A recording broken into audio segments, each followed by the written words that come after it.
This episode is brought to you by Coffee Mate. Coffee Mate is the world's biggest coffee lover because we love all the ways you enjoy. Wait. Coffee Mate can't love coffee more than me. I'm a foodie. I went to Kyoto just for a nitro matcha latte. What? Oh, I have to finish the ad. Coffee Mate, for the love of coffee. Your teen requested a ride, but this time not from you. It's through their Uber teen account. You drive your teenager around, a lot, to their friend Jacob's house, their other friend Jake's house, to James's, to Jaden's, to Jalen's, to... Mom? This is Jake's house, not Jacob's. Now with an Uber teen account, your teen can request a ride under your supervision. They'll ride with a highly rated driver, and with live trip tracking, you'll follow along the whole ride to their friends' houses that all sound the same. Add your teen to your Uber account today. See app for details. Bye, Mom. This episode is brought to you by Allstate. Some people just know they could save hundreds on car insurance by checking Allstate first. Like, to check you have the tickets in your wallet first before you drive 2 hours to the big game. Seriously, you had one job. Now the closest you'll get to the 50-yard line is parking lot D. Yeah, checking first is smart. So check Allstate first for a quote that could save you hundreds. You're in good hands with Allstate. Savings vary. Terms apply. Allstate Fire and Casualty Insurance Company and Affiliates. Northbrook, Illinois.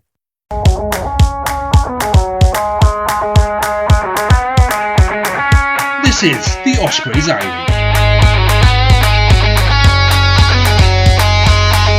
Hello and welcome back to the Ospreys Diary podcast, the podcast who finally has some proper rugby to talk about this week, because we only played 2 preseason games. So we were sort of sat in the corner, can't really talk about much. Bit of a weird start this time because we are joined by a special guest and one I'm incredibly excited to introduce. He is a former under-20s prop, but represented Wales under-16s, 18s, 19s.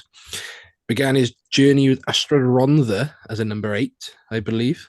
Yeah. Moving into the front row, where he joined Cardiff Blues Academy and then made the journey west. Of course, we are joined by Ben Warren. Ben, how are we? Good, thank you. Thank you for having me, boys.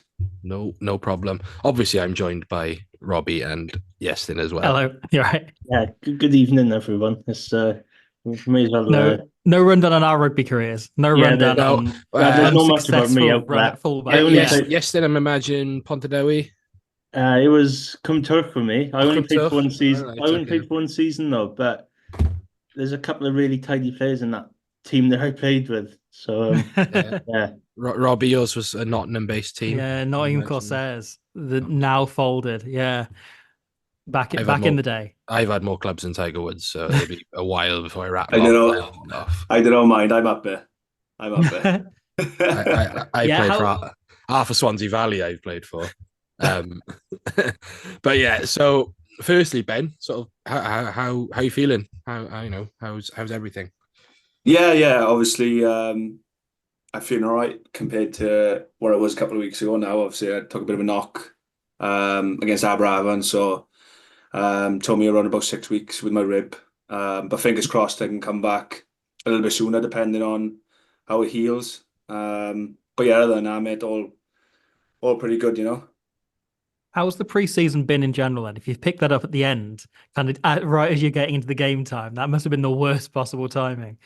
Yeah, you want to play every game, and obviously, 15 minutes into the game that goes, and it's a bit like, a bit of head gone situation really. But you do all the tough part, all the power endurance, all the running, and that comes on. It's not great, but that's part of it really, and it's part of the rugby. It could have been a lot worse. Touch wood, it wasn't. But yeah, it's not great, like I said. So. Yeah, could you maybe give a brief explanation of the injury that you picked up against Aberafon? Yeah, so it was I was in a scrum and I felt it pop.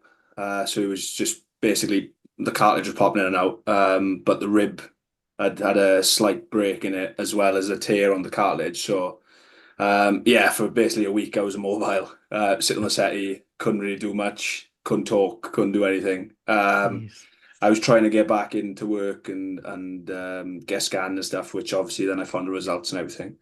But yeah, it was pretty much a week of trying to go into work, see the physios, feet up, and then last week then I just turned a bit of a corner, started to do a bit of gym and did a bit of stretching and stuff, and then this week now I've started running. So yeah, fingers crossed it heals pretty quick. Are you someone that appreciates the kind of time on the couch, the time sitting down, or are you just like itching to get back up and out there? Um, Probably me a few years ago, I'd probably say yeah, but I don't know. I'm quite like I feel quite guilty. I don't know if a Hmm. lot of other boys would feel the same, but I feel like after like 2 days of like say my Saturday and Sunday with no game, on Monday I'm like, right, I need to do something now. And like if we have like weeks off in the season and stuff, like I don't really rest, which probably fit my S&C probably won't like to hear it, but I'd rather keep going. I think it stops the aches and pains and stuff, So I've started running on Monday, Tuesday, and like my calves and my hammies and everything are just blown to bits because I haven't run for I haven't done anything for 2 weeks. Hmm. So obviously now the body's starting to struggle a bit to get back. But yeah, I'm quite like an active person, I think. So yes, it is quite tough, but yeah, like I said, it's part of it. I can't do much about it. So Fair play. And sort of reflecting on, I say, let's talk about your Ospreys career first. So you made the move from Cardiff Blues ahead of the 2020-21 season, I want to say. yeah, it was just when COVID was starting to lift, wasn't Hmm. it? What was the sort of reasoning behind that? Was it you wanting that new challenge? Was it attractive to work under? Because it would have been Tom Boter and Tom Francis then. Yeah, well, Franny wasn't announced. So I had signed probably like a month before Franny was announced. But I had a feeling. I spoke to Toby, and Toby had said to me that they were looking for a tight head to sort of match Tommy, and I think Math was there at the time as well. So Oh yeah, it yeah. was like them three around. They're trying to match, and some of them me and Reese could learn off as well. So it was them two. But going back to what you said, I think probably. I worked with Dunk for about 3, 4 weeks in one of the under-18s camps. Hmm. Years ago, it was just like they bring in, say, like one coach from Cardiff, one coach from Scarlets, and wherever. And he managed to be one of the coaches for like a couple of weeks. We got on really well with him. I don't know what it was really, but I just think something clicked and I enjoyed working with him. I hope he enjoyed working with me. But yeah, I think after that, I just thought, well, he's a good bloke to be around, and obviously I hadn't really spoke to Booty that much, didn't really know him. But yeah, I think that was a big factor for me looking at somebody I could learn off down there. Hmm. And how's that And relationship been? How's that kind of kicked on now? Because from the outside, it seems like Duncan's just done like incredible work after work with prop after prop. And has it very much felt that way since you've arrived? Yeah, I mean, like he's very he's very particular at what he wants. So like I'll sit down with him twice, 3 times a week just Hmm. to go through different clips of those training or games or whatever. And I know pretty much most of the boys are doing the same, and he'll chase boys up as well if that's the case. But it's not just that. It's also like he looks after breakdown, he looks after Hmm. line out defense and stuff. So he'll chase you up on stuff like that as well, which is good. But obviously, like Boothie does have a say in some scrum stuff as well. He does give me a couple of tips here and there, especially when I was first at the club, like the basics, which was good for me as well. So, but yeah, like you said, he's pretty spot on with all that stuff.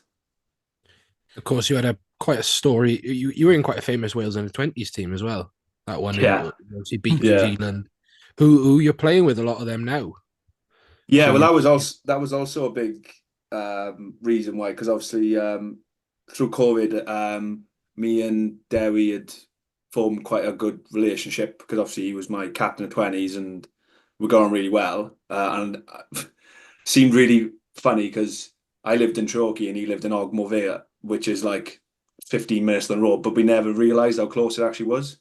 So then when it was like just COVID was coming out, we were like, oh, actually, come on, mate, let's go for a coffee or let's go do this and go do that. And spent like a whole summer together, and then obviously when I said I was going to move down there, it was like, all right, okay, great. But then obviously like I played with a lot of boys, Jack, Derry, Garen Phillips, Deavesy had come in a couple of camps. Yeah, and Thomas Wheeler would have been in there. Yeah, TM was there. There's loads of boys there. There's even boys who were playing like international, like Max Llewellyn was there at the time. He's obviously at Gloucester now. Combia, I played with Combia for a bit. Rio Dyer, Zamet, don't know, Zamet was 18s. I played Zamet, but yeah, 18s he was. So it was a few boys, and there's a lot of boys who missed out and haven't played, but were still really good players, Yeah, so sort of moving from there, then you've last summer really was your. Did it come? So obviously you were training with the Wales squad. Yeah. How did that come about? That was a very strange couple of days. Obviously, I was coming towards the end of the season, pretty much third choice at Ospreys, and I was a bit like, oh well, not hang the boots up, but I think now ready for next season. Like head down, keep training, and you never know what happens next season. And I had a couple of weeks off, obviously, and I get a random phone call from number, and I'm like, oh, who's that? Must be one of them dodgy phone calls or something. Like, 'cause I was down the Gower with my missus at the time, down the caravan, and next thing, my missus goes, "Oh, just answer it. We don't know who it is." And I answer the phone. It's Martin Williams, and he's like, "Oh, hiya, mate. Just had your number off Di, who's our team manager." Good man, Di Davis. Yeah, and he just said, "Oh," he said, well, he didn't really ask me. He just said, "You come to training on Thursday. Are you all right? Like, are you in the country? Have you got everything?" And I was like, "All right, okay, yeah, yeah." And he said, "I said, you BTR then, obviously, for the South Africa game on the weekend." And I was like, "Oh, right, okay."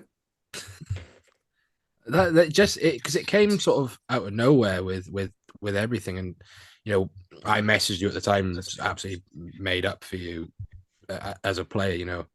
We quite clearly watch the Ospreys a bit more than maybe the regular person, so we sort of see the graph you sort of putting in off the bench, things like that, and you were quite regular game time this year off the bench, so it's no surprise to see that early on in your prop career you're within that environment. So absolutely buzzing. But what was the whole experience like? Because it was the one in Twickenham.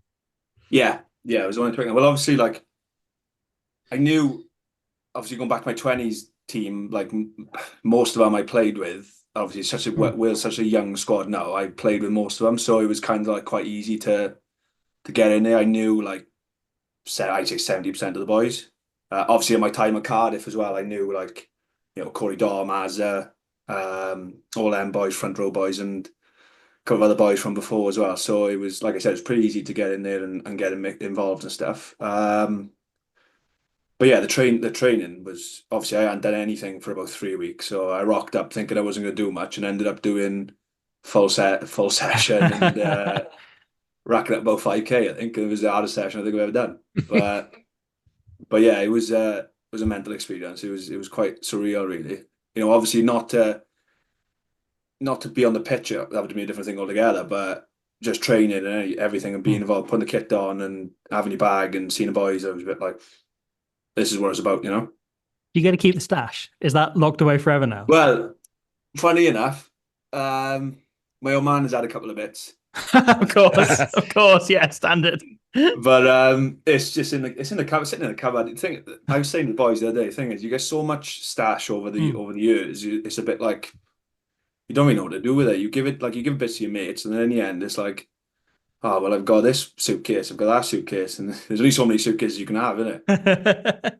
As someone who is also a prop but works in rugby, can confirm you just sort of build up stash, over and over. But if you're ever looking to offload it as a fellow prop, I am by far the biggest grifter going in terms of getting stash.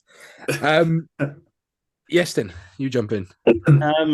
I've nearly forgotten what my question was. Do you know, obviously with the late call up then into the into the Welsh squad. Did you really have much time to really think about that? And did you really tell anyone straight away that you're going to be called into the senior setup? Well, I was, like I said, I was down the Gower for the week, and obviously my missus was there at the time, so I told her.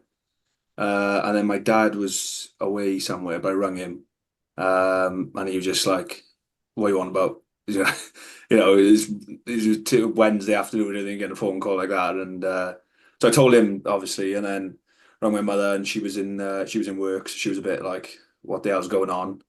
Rang my agent, Darwin after it, and then I had a couple of phone calls off like Duncan rang me about an hour later just to asked me of everything because he had heard in the grapevine, and a couple of boys had texted me then through who were in the camp, but obviously had seen my number being added to whatever WhatsApp or whatever. So then, yeah, they had messaged me, but I think a few people on the caravan site must have heard, I think it spread wrong very quick, like so.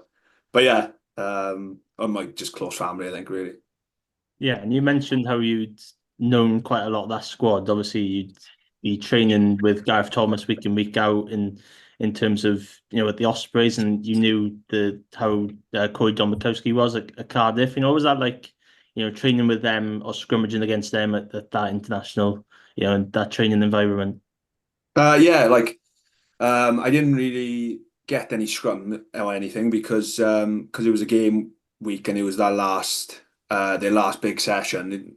Normally, like the last session for a game, you'd get like the starters versus bench, and they'd get like a certain amount of reps each. And if they wanted the non-match boys to get anything, then they would. But like I was fresh coming out, but training wise, it was oh man, it was so fast. That's the one thing I brought back. I think it's just like how fast it was and how the boys like look after themselves as well. Like, there's the recovery and everything. They all got their travel boots and they've all got their compression skins after training. And they're all in ice bath. They're all doing this, they're all doing that. Just them little 1%ers, I think, where that I took away from it, and I thought, well, how can I bring that into my game? So that's what I took me from it. And obviously, like I said, the speed and stuff that just comes with training there week in week out, really. Is that then the aim for the season, to get a lot of those 1%ers in and start to build towards perhaps getting back in that squad? Oh yeah, definitely. I feel like once you've had a taste of it, you're a bit like, oh well, I want more, Yeah. Like I said, I was only there for like 3 days, but it was a bit, like I said, it was surreal, So yeah, definitely. I think once, and anybody's tell you, once you're there, you want to stay there, And then let's hopefully it's part of the squad this time, right? Yeah, absolutely. Well, with sort of, I think the way you ended last season and sort of the way you didn't get called up for no reason is the best way to sort of put it that way. So let's look forward to this season. Obviously, you're out for a couple of weeks. Hopefully, be back a bit sooner. But Dragons first up. Yeah. How's the camp feeling? How's everyone looking forward to Dragons away? I think the boys, from what I've gauged, the boys are excited. I mean, like we had a good hit out again in that Origin series. I think we obviously the weather conditions and everything in Exeter wasn't great, but I think we tried to play as best we could, and that again was a good win for us. So it's trying to keep that momentum now as well, knowing how hard it is to go to Ronnie Parade with the fans and the team like Dragons, who they make everything difficult to the breakdown. They like to kick, especially now they've got a new defense coach, and I think they've got a new kicking strategy and different stuff. So where they want to kick along, and we've got to adapt to that. Obviously, I don't know what the weather. I think the weather's not great on the weekend either. So, but again, looking at what the boys are producing in training, I think they're really looking forward to it. And you played at Rodney Parade last year. What's your take on it as a ground? What's your vibe? Kind of, I think you're one from the sideline and watching on TV. What's the vibe on the pitch? Oh man, it's mental. It's like, especially when we played them, obviously we had like 2 red cards. We had red card, yellow card or something. So we were surviving at that point, but especially when they've got like a full house or they got a good crowd, it's quite daunting, you know. But again, that's what as a player you enjoy that stuff, you know. Like well, obviously when we go to the .com and it's like it's a big place to fill, you know. So it's hard to create that atmosphere. Whereas when we go to places like that, we enjoy it. Especially when people are shouting different stuff at you or whatever. So Yeah, I can testify that because I'm normally the one shouting at the other, especially at some of the refs. I feel, have agreed this. yeah, well, Sort of really what's been highlighted within the media is the prop factory, Duncan Jones's prop factory. I think if you look at your side, you've got yourself, you got Tom Bota, you got Matt Yowis Scott, I believe is the way you say his name. I just call him Matt. Yeah, he's from Crummock. That's all I know. And he played for Met. But there's and then on the loose as well, you've got Gar Tom, Steph Tom, you've got Henry on both sides. You got Kean Hire. There's a healthy sort of breed of props coming through. What does that excite you as a player, or do you does it push you forward to want to take that starting jersey? Because Tommy's not getting any younger, but he doesn't seem to be anyway. Oh, I don't know, man. You ask him, you think he got a Tongan passport. He's 29. But yeah, no, I mean, like, it is good. It's a good place to learn because I think like we're all, except for the boys like Tom, Steph, and Tommy, we're all pretty much a similar age, so we're all going through similar stuff. Whereas like we're still learning our trade. And I think Dunk understands that. So like obviously if we need more reps in training or if I go to him any questions, I know the boys probably think the same thing, that he'd answer them and it's a good good learning for us. And like obviously we just implemented now every Friday we'll have a meeting as like a front row. So hookers, loose heads, tight heads will come in and we'll either preview the team for the weekend. Obviously, we'll watch our clips of the week and see what we think, and then we'll discuss that between each other through meetings and stuff. And then that Friday, then we'll bring it all together and actually watch it and go through stuff. But it can even be training through the week. We can discuss that, and I might grab Tommy and say to him, "Oh, what do you think of this?" And he might say, "Oh, mate, just get your foot back a little bit quicker, or drop into that space a little quicker." Or I might say to Henry, "Oh, what do you think of this? Do you think I should do this?" Or I might scrummage against Gar, and it'll be like that on-field chat where you say, "Oh, you done really well, and you put a lot of weight through the bind, and you got it really well." Or, "Oh, mate, try and just put that shoulder through a little bit more." It's just them different feeling stuff which you can't replace that work anywhere else. I think really. That's I tried a front row club once first, but it was normally at the bar or in Nando's. But I maybe that'll catch on. Maybe that'll catch on another time. Let's do some quick fire ones then, sort of finish our round off. Who would you say your best friend is at the club? Mate, I'll be honest with you, there is no like one best. Like obviously, it's supposed to be quick fire. This is it. But, Mate, you answer the way you want to guess. I'm but, not gonna have a go at you.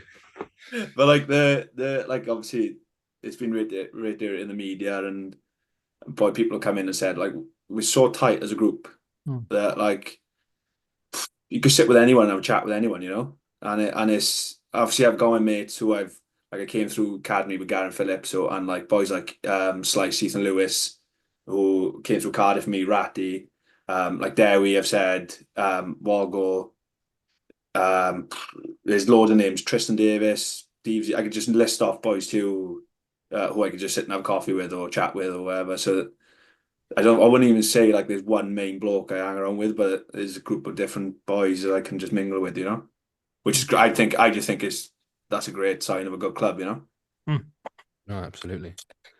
Yes, then I'll Rob, you jump in with a quick fire one. Oh god. I made a noise, so that means I've got to come up with something now. I was going to ask what's your favorite color, and I was trying to think of a better question than that because that's a Yeah, ridiculous question because clearly you're not black six. or white. Yeah. No, blue. Blue's my favorite color. Blue, really? Okay. Really? So the moment was that the moment Cardiff took it out the name. You were, I'm out, I'm gone. I'm gone. It's the same season actually. I left, so it was a coincidence. Couldn't bear not having it in the name. Okay, then. Yes, you go on. I'll head back to rugby. If I could pick one, Yeah. if I had to pick one game Like Cardiff did in the name. over the course of your career, as in maybe not in terms of best performance, but in terms of maybe team performance, which one would you pick? My Ospreys career or my whole career? It could be any game. Could be Ospreys game. Could be game with the 20s. I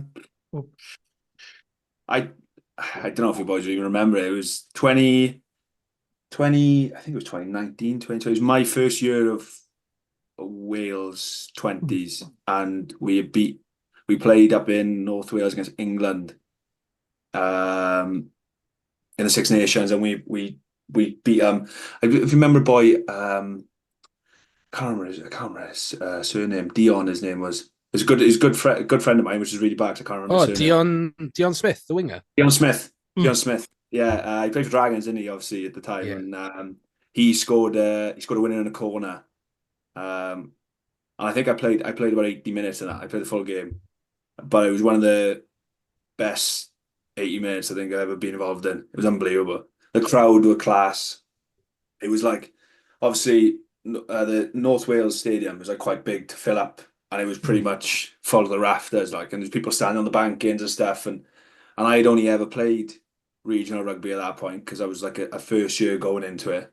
I think I played a couple of games for like Ronda and Bather and stuff. So going into that and seeing how much it meant to people to win, even though it wasn't the 20s, it was still like, it was mental. And it was like one of the last plays of the game where we scored in the corner. So yeah, that was a really good experience. Probably I'd probably put that as my highlight. I do remember that game actually. Now looking at it, that was a hell of a walk down from the changing rooms to Cold. Man, tell you what's worse is running back half time. Oh god, we played the same campaign. We played it wasn't. It was the following year. We played France, and it was absolutely chucking it down. And they brought like Joan Joseph, not Joan Joseph, Joan. I can't remember his name. The number 8. Jordan Joseph. Jordan Joseph. It's Jordan Joseph, is it? Yeah. Him. He had come down. There's they had a few big dogs come down, but they put him on the bench. And because I think they thought they were going to hammer us because we lost the first game to Ireland, I think. And like I said, it was chucking it down. And we had a scrum our own line for about 10 minutes into the first half. So it had gone like 50 minutes. Obviously run up into the change rooms after, like I done about 10 scrums on the bounce. So my back had gone, everything started seizing up as I run up. And I remember Jacob Beetham was my fullback. And I looked over, and obviously he had nothing to do for 10 minutes in the hammering down rain. And he was shivering, standing there just shaking because he was so cold. So they had to like wrap a towel around him, change his t-shirt, change his shorts and everything because he was so wet. But we won that game as well. So obviously, must have right up in North Wales. Okay, I love that. That's as a prop, I appreciate scrums in especially in the dead of winter. Oh man, no, as someone that played in that fullback and had those days, like no thanks. Who's the best trainer at the club? Who's the one sort of that puts that graft in? There's a few boys.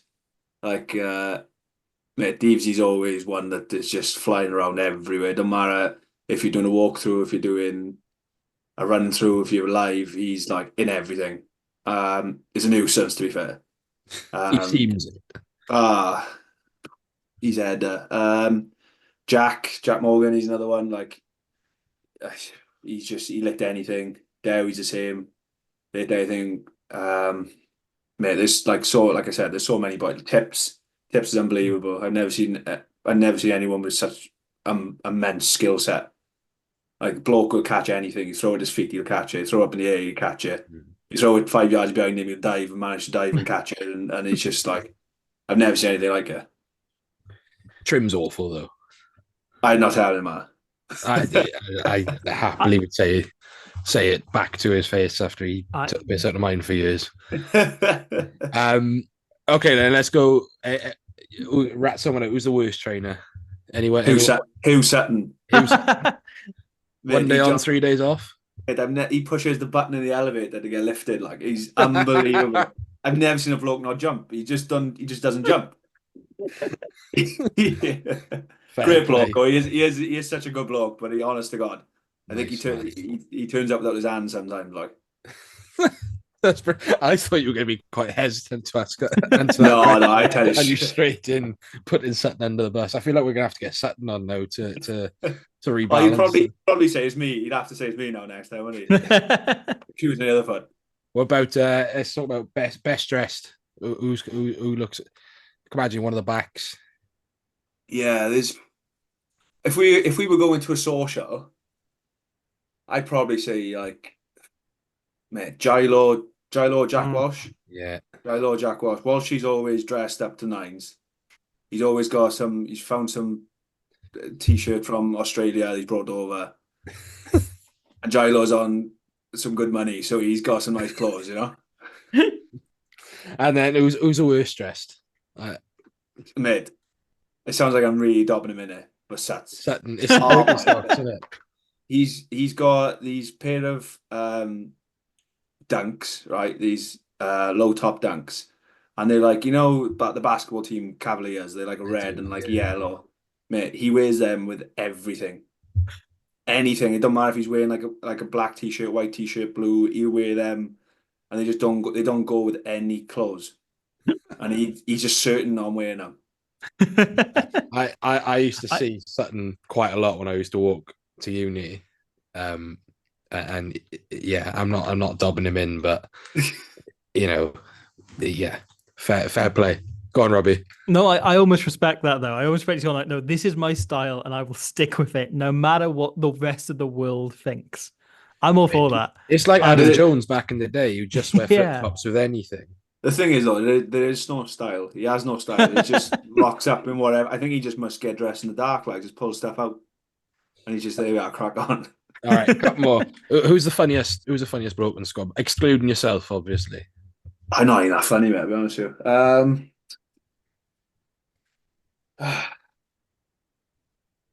Tom's funny. Tom's funny. I've heard this. I think he's a bit of a joker as well. Oh yeah, you can rinse him, mind. He get after you. You got to watch. You have a wits about do you know? Who else? Deevesy again. Lukey Die. Yeah. They've said some stuff. I'm like Banton Deck.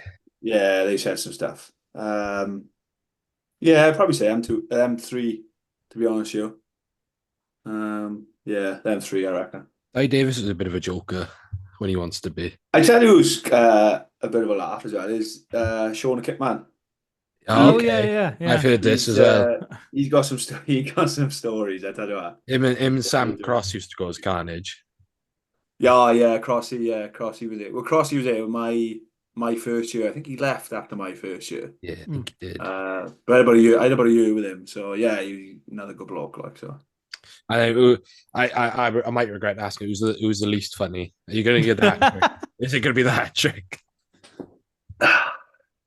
Least funny. Whose jokes never land? Or has never made a joke in their life. Or has never made a joke, yeah. Mate, Cam Jones.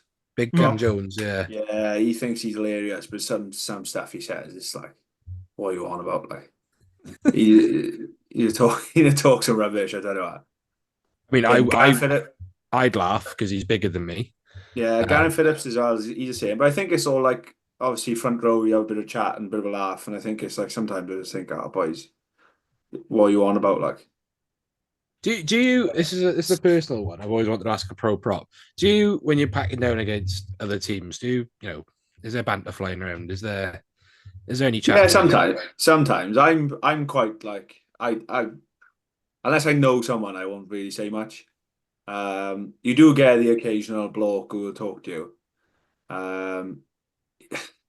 It depends on where it's going, you know. I think some people. I think if someone's Yeah. someone's giving you idea, and then obviously they're going to talk a bit of nonsense to you, like. But I think I'm vice versa, you know. But Yeah. I think you should have the occasional smile and the odd like wink or whatever, and that's how really. Oh, I'm the opposite. See, I'm giving it all out, but that's on me. Even if I'm going backwards. Any other questions for Ben before we wrap up, so we don't take too much of your time? Yestin, No. anything? I think most things have been covered, actually.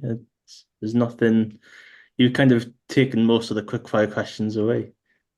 Look, I am just trying to get good conversation, but we won't take up much more of your time, Ben. Thank you so much for coming on. You've been an excellent sport. Answered everything that's come your way. Wish you luck for the season. Get better soon. Thank you. Cheers. And we hope to see you taking that starting jersey very soon. Cheers, boys. Thank you very much. Thank you very much. Have a good Cheers. one. What a nice man. Yeah. Genuinely Fantastic lovely. value. Like really great storyteller, actually. Yeah. And I just love that he's younger than, I think he's same age as you, Yestin. He's a bit younger. He's 22, I think. I think I might be the younger one, yeah. But he's of a similar age to you, but he was just like, I found out I was going to be in the Wales squad. I was in a caravan in the Gower. Yeah, that's kind of like the glitz and glamour of it all, really, to being called up into a Welsh squad, I suppose. But no, really, really good value. Can you imagine just sort of Martin Williams ringing you and you're hearing that accent on the end of the phone? But that's it, isn't it? Like, how many people ignore those calls? Yeah. How many people go I like, can speak "Oh from God, personal experience. I've missed one or two calls where you think, oh, that's just someone trying to scam you a lot of money, and it turns out, oh wait, that's actually someone you should have answered to." But yeah, it always reminds me of the Henry Cavill Superman story where he just didn't pick up the Zack Snyder phone call because he was playing like Warhammer or The Witcher. Standard. Which is what I would do. Former fly off, Henry Cavill. Yeah, Jersey. Was it Jersey or was it just a private? He was in school where he was in school. Yeah, it was a. Can you imagine that being your fly half? Standard Superman, in it. Like, yeah. Use your 10 today. It's James Bond. yeah. Inside center is Blofeld. It's a love-hate relationship, but it somehow works. Also, right, how many strays is Hugh Sutton going to catch all season? Yeah, I feel like, I feel sorry for the man. When I was obviously I did the thing in camp for the YouTube channel Squid Rugby, a few months back now. And it was all day long. Like, that is an edited down version. Basically, every other sentence Morgan Morris says is a stray in Hugh's general direction. And they continue even when he's gone right the way through. And you know what? I'm glad this has just become a theme. We almost need to keep count of how deep this goes. How deep the redemption Sutton target goes. The redemption arc's going to be deafening. I know. Or his like tell all like Gavin Henson style autobiography. We have to comes get against all the stories. Yeah, because it's just to set the record straight. It's been a bit of news. The dust has sort of settled now of the bombshell that was last week. Bombshell. The booth shell. He's done a couple of interviews since. He was on the rugby pod with other presenters. And it was a good interview, actually. I quite enjoyed it. Have you boys listened to it? No. I actually haven't. I started listening to it, and I realized the Wales Online podcast just dropped, so I just shifted. I have also listened to that as well. Yeah. So the both interview is very much sort of, same ground, but he does go into the fact that it does very much come off now as a mutual decision. Okay. The vibe of Toby feels that he has taken this team to where his limit, essentially. Wow. Okay. And this is sort of yes, and you've listened to the Wales Online podcast. Steph Thomas said the same. Is Toby the man to basically take this team to the next level? And we said this. There is an art of knowing when to step away. Knowing when you're done. Essentially, I think players often struggle with this. So look, that's how he feels, and I think he is mad keen to look at stuff in other sports, not just rugby. Yeah, I do think though that I think the obvious one, if you look in English Premiership wise, is Gloucester. If they don't have a good start to the season, George Skivington goes. He's an obvious candidate to go there. Yeah. I could really see if Mark McCall steps away. Because he'd be great in a Saracens environment because they love all that. They love all that stuff. Leicester's also been mentioned. Cheika's only a 1-year deal. Yeah. Plus, he just can't let go of his blankie, Nicky Smith. That's true. That's true. So yeah, look, whatever he does, be brilliant. But yeah, and there is, we made the Northampton point last week, right? That they would not have won the Premiership without the influence of Chris Boyd, in fact, bringing them to where they did. But actually, in order to get that final hurdle, it took new ideas and new way of thinking. Yeah. And there is an argument that Toby's identified that himself, and he's decided this is the moment, this is the time. And I'd love it to be the case since there's no other way. But you do, there's still a bit of you that wonders, like, if we could have kept him. Yeah, hey. Absolutely. But I it's not like the Alan Clark thing. No. We haven't gone on a worldwide search for a world-class coach and turned up with a Northern Irish forwards coach. We've gone from within to a coach that's probably overdue a position like this. Yeah. Now, you could argue that if Worcester were still alive, he'd be the Worcester coach. He'd be prime for that, So, again, we're going over old ground, but, that interview was very good. I highly recommend you listen to it. It did also reveal that while James Hook I have had confirmation of this, James Hook is still an academy coach. He's now taking more of a prominent first team role as well. Okay. I don't know what that is, whether it's skills, whether it's kicking, dummy in, but it's good to see. And what we've said for a long time is that the pathway doesn't just exist for players, it exists for coaches as well. So great to see, and great to see sort of Hooky sticking around. I'm legally forbidden from commenting, I believe. Yeah, you're not for the sake allowed. of any relationship with the Ospreys. Yeah. This is like me this is not being able to. This is, by all accounts, he's a good coach. But I look, the last time I said something publicly about James Hook in the presence of official Osprey statements, it became a whole thing. Do you reckon thanks to the Pro 14 themselves? He only watches Wibble Rugby. That's true. That's true. He is Connor's biggest fan. Yeah, he's making a point there. If Robbie gets mysteriously booted out the corner any second, then you know why. No, they'll pretend to boot me out, and then they won't actually boot me out. He watches Wibble Rugby and Geraint Davis coaching, and that's it. Who are both fantastic, by the way. Yeah, just both, to point both out, great work. Yeah, just out of spite. We've also had a new captain. Yeah, Captain Jack.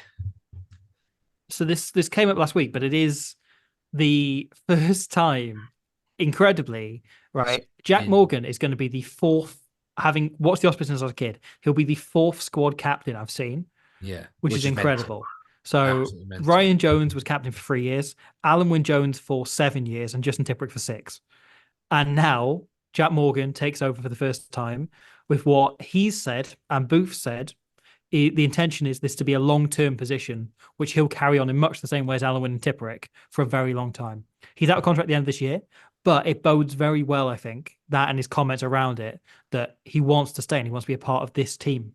And, he mentioned again that he was an Ospreys fan growing up and that playing for the Scarlets was the worst thing that ever happened to him, and that his skin crawled every time he saw the jersey come anywhere close to him, and he just wanted to burn it. He just wanted to take it and stamp on it and cry whenever he had to put it on. But eventually, he saw the way and he wore black, and now, he's the captain.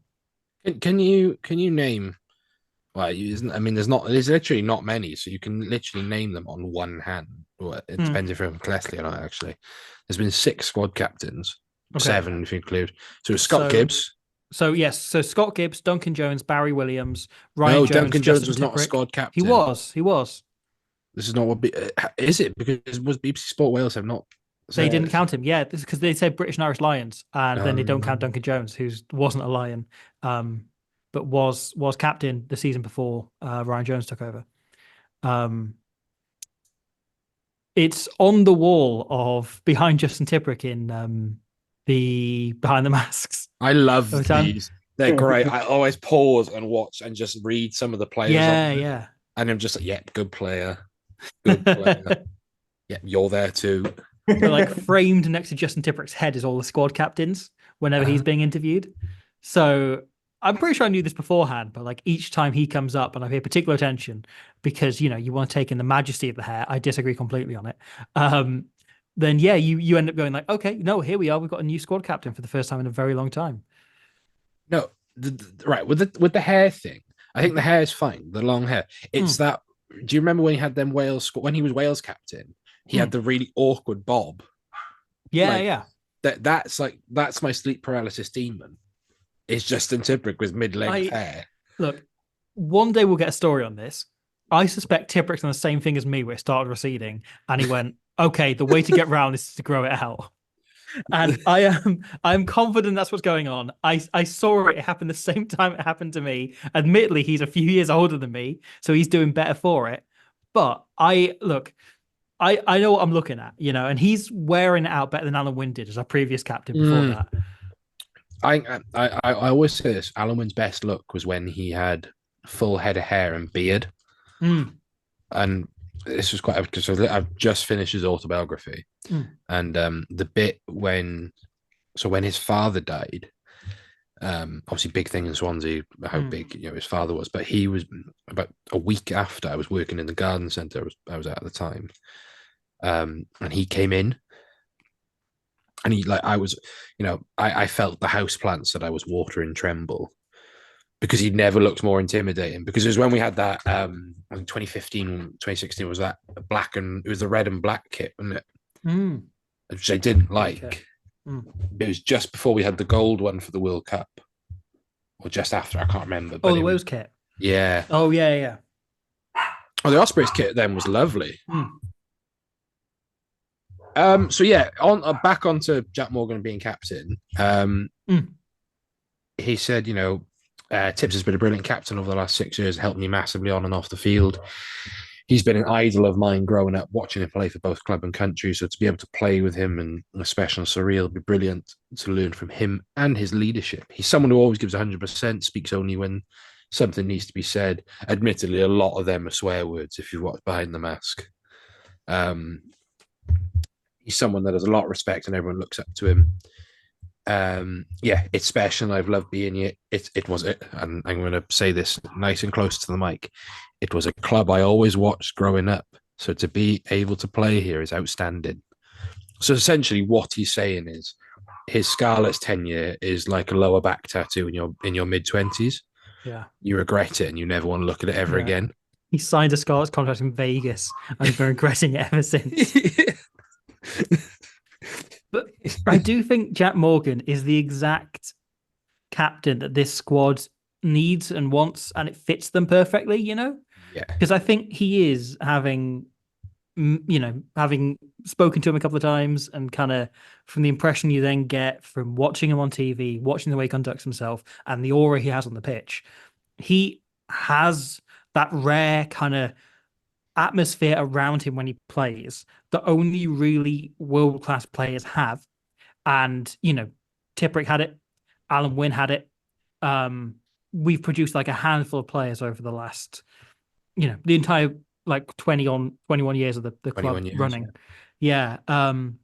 They come along very, very rarely and, not often. They tend to be our captains. But the element then on top of that is that he is, in the way that this squad kind of represents, he seems like such a normal man. Like he seems like a normal bloke in the way that Alan Wynne was not. Alan Wynne was a No. completely driven and dedicated and focused athlete, and he never would have been anything but exceptional, whatever he chose to do. And Jack Morgan has somehow managed to marry that kind of atmosphere this squad has of like, as you know, Ben was talking about a moment earlier, but of like people you could go for a coffee or a beer with, of like normal people who work hard for each other and really enjoy this company and this club. And yet he has that like awe of what the Ospreys have been in past and what they are now kind of melded into one. And yeah, for me, that is the absolute pinnacle of what you'd want in a captain. I think he's actually closest to, in terms of how he acts as a demeanor. Everyone thinks, oh, he's very soft spoken, very media shy, a bit like Justin Tipuric. But I actually think he's closer to Ryan Jones. Yeah, yeah, yeah. In that, you know, he was, as a player, Ryan Jones is a bit more vocal now, but as a player, I feel like he was very approachable. He had the long floppy hair, that wicked smile. You know, when you hear Jack Morgan talk, it's like just listening to like a West Walian have a conversation. Oh, how are we doing? Yeah, you know, like proper, like really soft voice. Yeah, yeah. That you just like, when Alan Wynne talked, everyone listened. Yeah. You know, when Justin Tipuric talked, it was, he doesn't talk much, so it was, everyone listened because he doesn't talk much.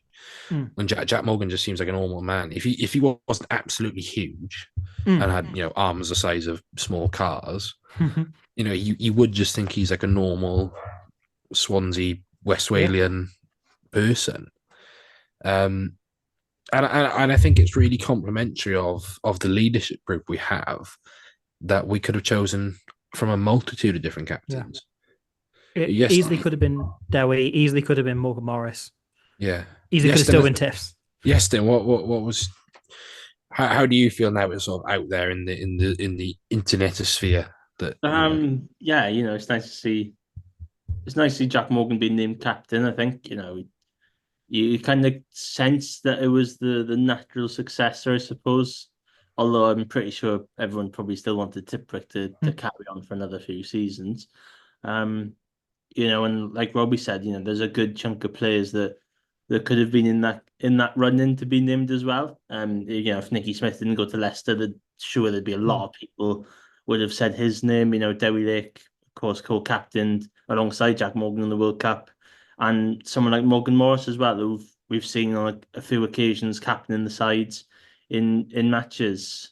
You know, even to a stretch, someone like Adam Beard, who's captained the team before, and brings quite a lot of leadership. And but you always kind of sense like, once it's going to be Tipuric, then it'll be Morgan. You know, all right, some supporters might say, oh, he's coming from the Scarlets, etc., etc. But, you know, you see what he said this afternoon, you know, that, you know, he looks like someone that's kind of been homegrown. And I know you'll say that he did spend a couple of years down west, but, you know, played 20 games for them. 20. So I think it was over the course most of them off the bench as well. Yeah, let's not.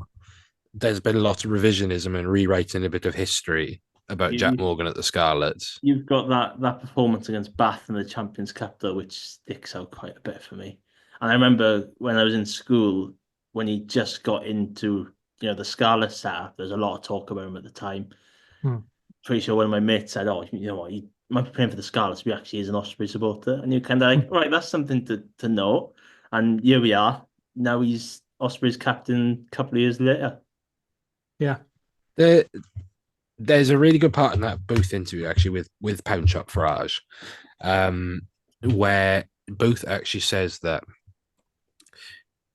he personally chose Dewi Lake as captain for Wales because Dewi Lake's position is less under threat. I mean, and that's not to say, he's not saying that Jack Morgan's position is under threat as a player. I think what he's saying is there's just more competition. Yeah.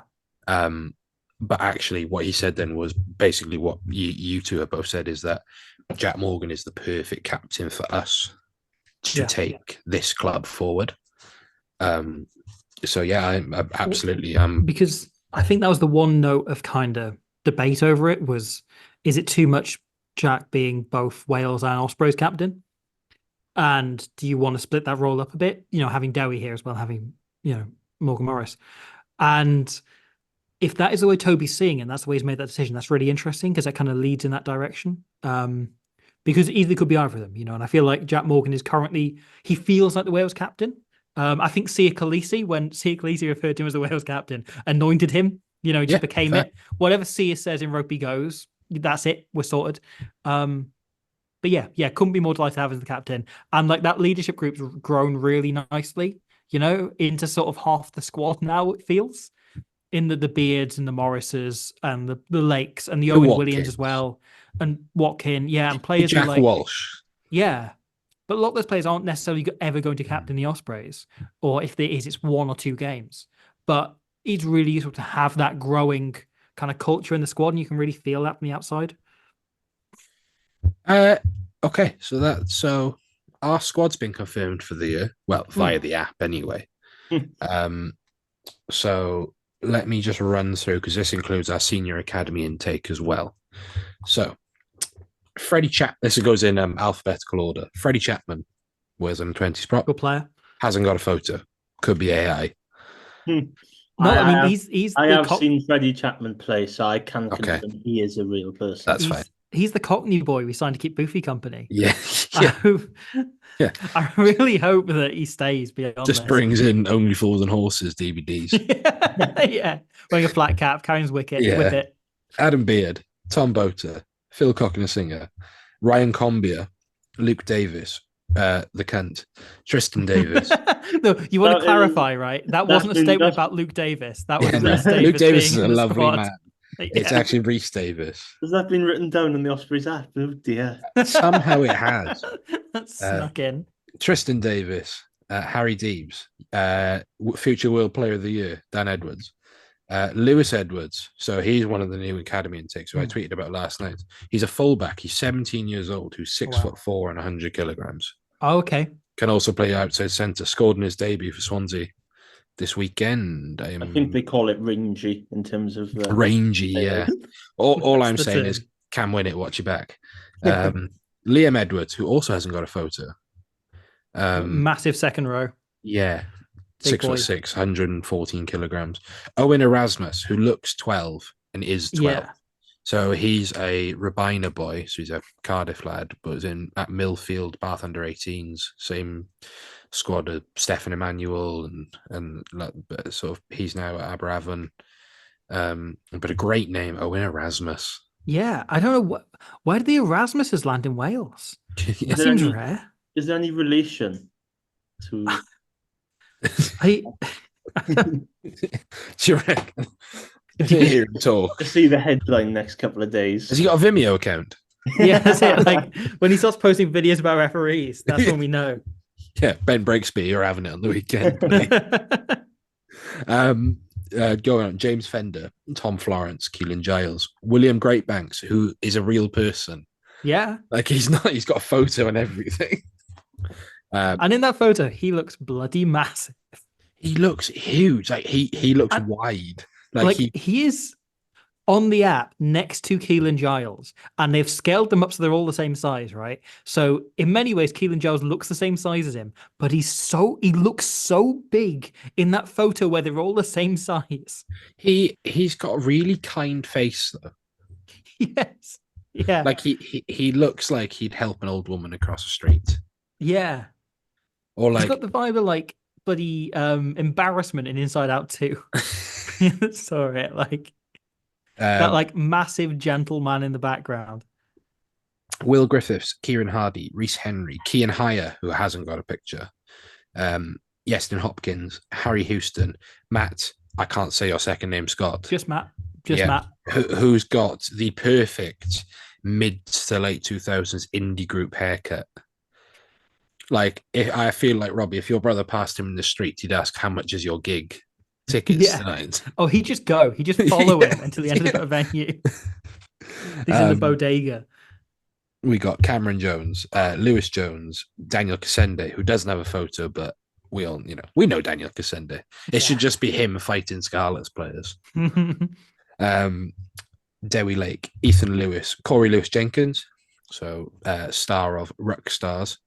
Did you both watch that show? No.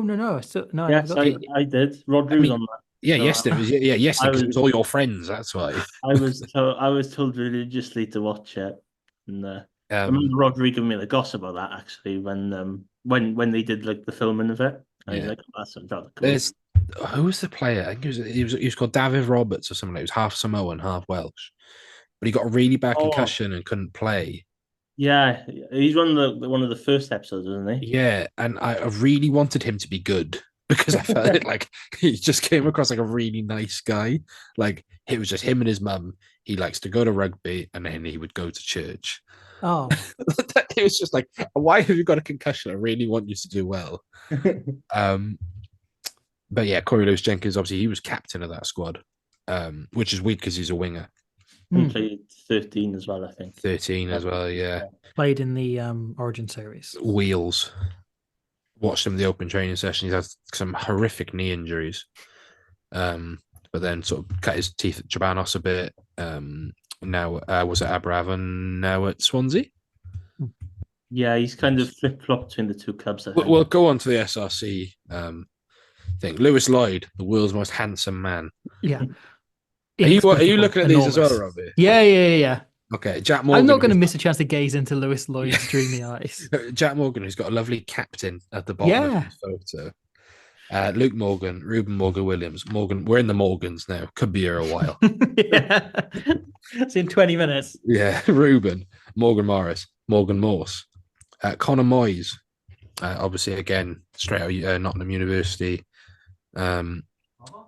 Max Nagy, Sam Parry, who is the older? No, Tipperick's the oldest. Garen Phillips, who is a devilishly handsome man. I would just like to point out. James Ratty, Luke Scully, preseason hero. Apparently the worst human in the world, Hugh Sutton. Gareth and Stephen Thomas, Justin Tipperick, Jack Walsh, Ben Warren, Owen Watkin, and literal child Scott Whitlock. So yesterday his age was listed at 0. But if I just scroll down, and Scott Whitlock is a fine player. I know people who know him from Abravan, but he is 5'9" and 11 stone. That's but he's a fine scrum half. But his age was listed at 0 yesterday, which I know contracts. We can't afford much, but employing children is a bit much. That's the way it's going. But if he was from Pontcanna, he'd be capped for Wales. If he played at Arms Park, he'd be starting for Wales in the summer. He restored so much pride, though. Yeah. How does he feel about being in a circle? So yeah, that's the squad for the year. Expect to see. Reading that out now, it sounds much stronger than it does going name by name than necessarily it feels. And like, there's so many players that we know are good and capable at this level. Like there is depth, like much more depth there than you might be led to believe. What's great as well is all the ages. I think the average age of the squad is about 25. But you go through, you got 22, 25, 23, 21. The core axis of our team, you take out Tipperick, the oldest person there is Tom Bota. But even then, you take that out, you're looking at Dan Edwards is 21. Ruben's only 26. Kieran's only 26. You've got a hell of a young team, but are all experienced. Yeah, average age is 25. But that is dragged up massively by Tips, Tom Bota. Adam Beard's only 28. Yeah. Feels like he's been around for ages, but in a good way. Yeah. British and Irish Lion, sorry. There's 6 players over 30 in the entire squad. Yeah, Luke Morgan's 32. Yeah. Luke Morgan, Owen Williams, Tips, Sam Parry, and then Gartom and Tom Bota. But how good's that core, though? Having that core, and you can argue that's what some teams have been missing, or some teams have had too much of. Stephen Thomas made a really good point that Scarlets were holding on to the remnants of the 2017 team way too long. And that core needed to go. And we realised that as well, because, Reece Webb was gone, Scott Baldwin was gone, Alderman Jones was gone. You know, the sooner you get that out of there, you know, Dragons maybe had some players who stuck around too long. You know, it's exactly what we talked about at the top of the show, or top of this segment, about knowing when to go or knowing when to move people on. Yeah. So having a really good core of players. Speaking of young players, we've also released our SRC. I think we're the only club to do this so far, actually. It's released our SRC sort of list. So go into Swansea. You've got Freddie Chapman, Kean Hire, Liam Edwards, Tristan Davis, Harrison Doe, who's a very talented under-18 centre, Justin? No, I you believe so. I think he's a centre. I think so. I might be wrong there. He Lewis might be a 10 centre. Yeah, Lewis Edwards. Oh no, he's a 12. I remember he's a 12. Lewis Edwards, Harry Houston, Cam Jones, Lewis Lloyd, and Morgan Morse. Going to Bridgend, then you've got Big Evan Hill, Ben Evans, who must be only 17. Because he was 15 when playing for like the six. Yeah, he's been ridiculously young the whole time. But really talented fullback. Ridian Greenhall, Tom Florence, Lewis Jones, Matt. Just Matt. Just Matt. The artist known as Matt. Yeah. And yeah, he's like Sting. But he's It's Beyonce. Abravan, again, Razzie Erasmus. And Dylan James, son of Paul. Corey Lewis Jenkins, son of someone. Connor Moyes and Scott Whitlock. So a lot of people have asked straight up, like, why are Swansea getting more?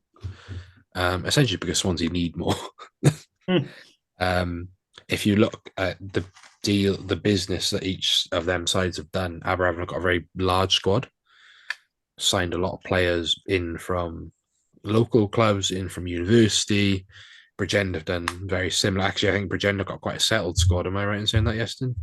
A lot of boys they've brought a good contingent from Pontypridd. Yeah, good. Yeah, that's true. 5 of them, which is Ben Bonnell, Harvey Nash, Greenslade, Ryan Wilkins as well. Yeah. Well, Swansea have got a couple as well, in Josh Phillips and Tom Edwards. But yeah, you kind of felt like Bridgend kind of got a bit more of like a settled-ish squad, so you can probably see why, and even last season and seasons gone by where Swansea have probably relied on the academy players a little bit. Matt Prothero played for them. Ben Warren played for them. Joe Hawkins played for them a week before he made his Wales debut, or a fortnight before he made his Wales debut, something like that. And it's just kind of how the trend was. I think there was times before where they were allocated clubs, and then they kind of all turned into just one for maybe 1 or 2 seasons. But now it's kind of filtering more out to give representation to all 3 of the SRC clubs. I think it's really good we have this comprehensive list as well, because and just to put this up, this should be self-explanatory, but these players, they're not there all season. Like the likes of Morgan Morse, Tristan Davis, they'll be in and around the big squad, all the time. It's just the fact that this allows them to get game time and not sit on the bench or sit in the stands as a travelling reserve. It just keeps them sharp. I think Toby talks a lot about giving young players' bodies chances to recover the pressures of big rugby. So putting Morgan Morse, who you probably think people probably have the assumption that he's ready to step up, and he probably is. But it's given him that chance for his body to catch up. He's played a lot of rugby, a lot of test rugby at under 20s level. He had. Go on, Robbie. No, it's also from a kind of emotional and learning the game point of view, right? That if you come off the bench in, a European Cup level intensity or in a big URC game, and you have 20 minutes, and you then don't play for 2 weeks, and you do 5 great things and you make 1 bad mistake, right? You are going to spend 2 weeks thinking about those 5 great things and that 1 mistake, And it then gives you a chance to learn from things much better than playing every single week. And I think sometimes that becomes the other side as well as a physical recovery of allowing players to develop and learn. And Booth said something as well a few weeks back during last season about wanting players to have rests on positive moments, on wins or great performances from themselves for these young players. And yeah, it helps kind of bring them through from all kinds of point of view. And that's a big part of having depth, is being able to rest players when you want to rest them rather than them needing to play every single game. Yeah, and I think the point with Morse is that he's still ridiculously young. Yeah, And he's a child. he's got another full season of 20s rugby if that is the best option for him. Obviously, some might say, oh, you should be playing URC or you might be playing SRC, but yeah, it's still like that caveat, I suppose. There's still people that should be noticing just because he's done some ridiculously good things at regional level, and people sometimes want his shirt after the games, like I saw firsthand in Bridgend when they beat Sale after he said hello to me. And yeah, there's still plenty of time for him to develop onto that, and I still think there's quite a lot of experienced players in the SRC. I know there's a lot of talk about it being a development league. There was a couple of people that I spoke to Saturday at Sardis Road having a conversation about it, which is rather interesting. But it's just there's still quite a lot of experienced players. Look at someone like Rowan Jenkins, for example, who's played a series of seasons for Aberafon. Of course, had a few regional call-ups as well. But Part of the mob that played Toulouse.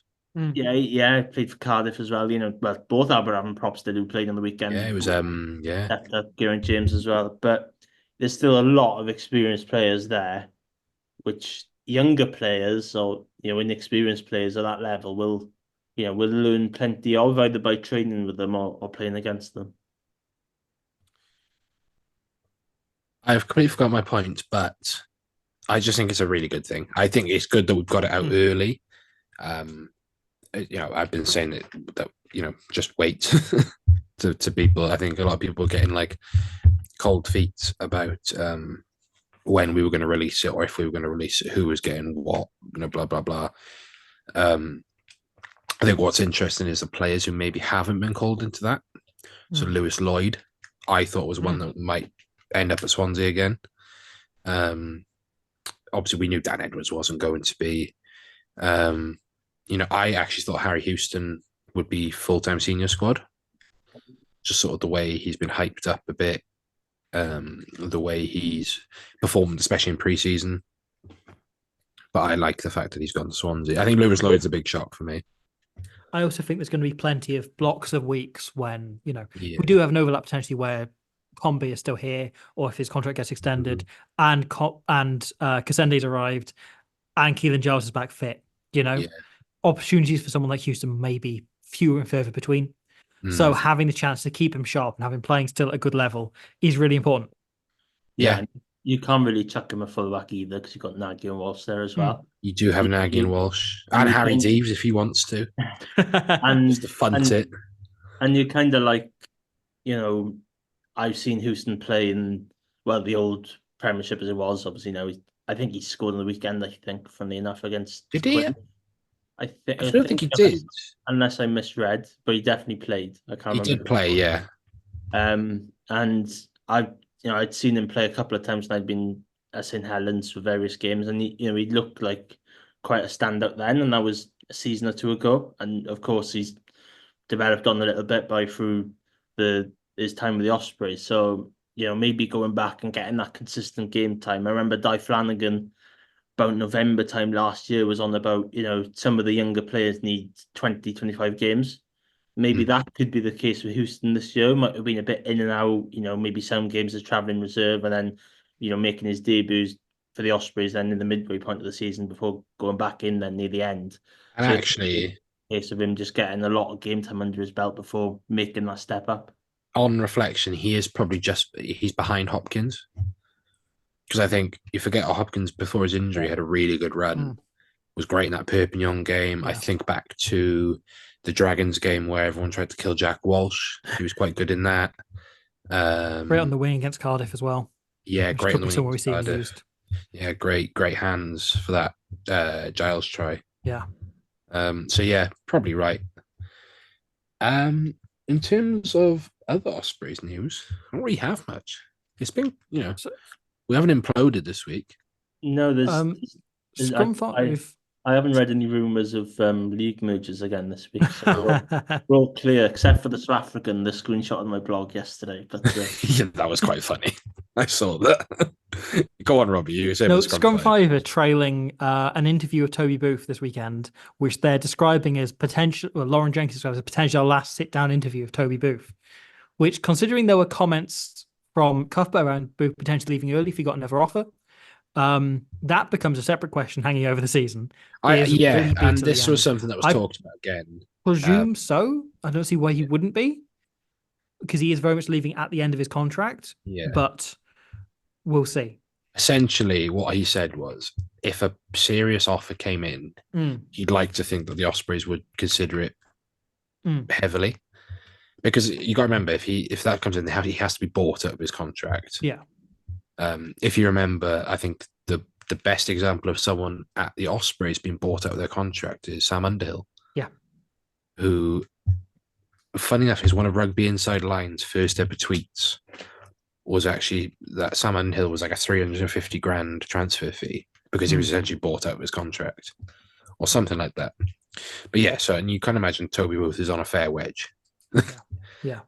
So yeah, he'd have to be bought out of his contract. But yeah, essentially, I think the media have jumped on that a bit and have basically been like, it's because it's a good headline of, he said he's going at the end of the season, but actually he might go, if you could, because he doesn't want to go to Lions away or something, The dream is last game of the season. We've got the playoff spot secured already guaranteed top of the league.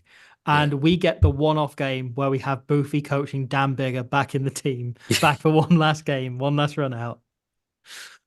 So yeah, you are right though, Robbie. That is something we'll monitor over the season. Yeah, as I say, it's all speculation so far, and yeah, as yet there is nothing. But it became a talking point. I am looking forward to that, mainly because that's going to air on Friday on BBC Two with the Cardiff Zebra game. So instead of talking about Cardiff Zebra, they're going to just chat to Toby Booth, which I think is brilliant. More of that, please. We have got a game to preview. Yes. Yeah. Dragons away. Train down on Friday evening. Yeah. Already. You're going down because you're going to Wales versus Australia women. Yes. Night before as well. Yeah. Enjoy that. Yestin, have you decided if you're going to go yet? I'm awaiting email replies to see if I've got accreditation for 2 URC games this weekend. So if you asked me about this time tomorrow, I might have given you an answer. But it could be Rodney Parade. It could be Arms Park. It could be both, but it could be neither. So I don't know yet. So the game is being broadcast on Premier Sports only. So we're not on free to air this weekend. Because that honour has gone to Benetton versus Scarlets. So Dragons just released their home kit, actually, which is a very nice home kit. But then I'm about to tweet this out after we're done recording. Looks like the main character from B movie, his jumper. And once you see it, and I think Robbie will appreciate this. Because I've seen the B movie, yeah, in the last 5 years. The jumper he's wearing is essentially the Dragons kit. Look, and the Dragons' results have generally been one of Jerry Seinfeld's best bits of the last few years. And yet our performances at Rodney Parade have often been funnier than, or about as funny actually as anything Jerry Seinfeld's done post Seinfeld. Yeah, true. I mean, so all right. Yeah, our performance last year was basically the same as that Pop Tarts movie on Netflix he made. Yeah, which is atrocious, and also has a bit where Matt Prover gets sent off, which is bizarre. Doesn't make any sense. We can't not talk about the record at Rodney Parade. We just don't like going there.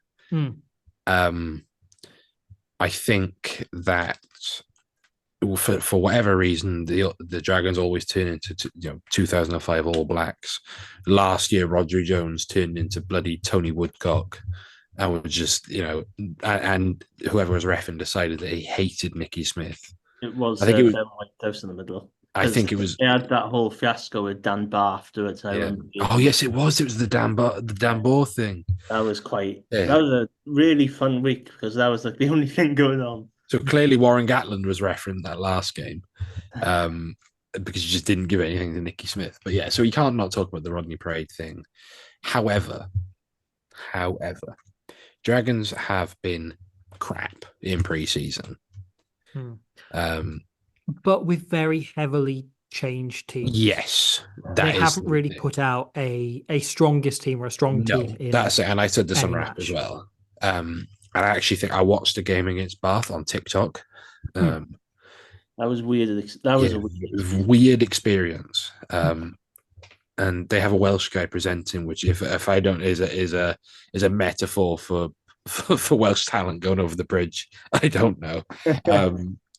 If you see me joining any Bath or Gloucester podcast in the near future, you know why. Yes, there's going to be presenting all of Newcastle's games. And look, Robbie can ring Steve Diamond and get it sorted. I can get him in. But yeah, they looked a bit more physical in defence.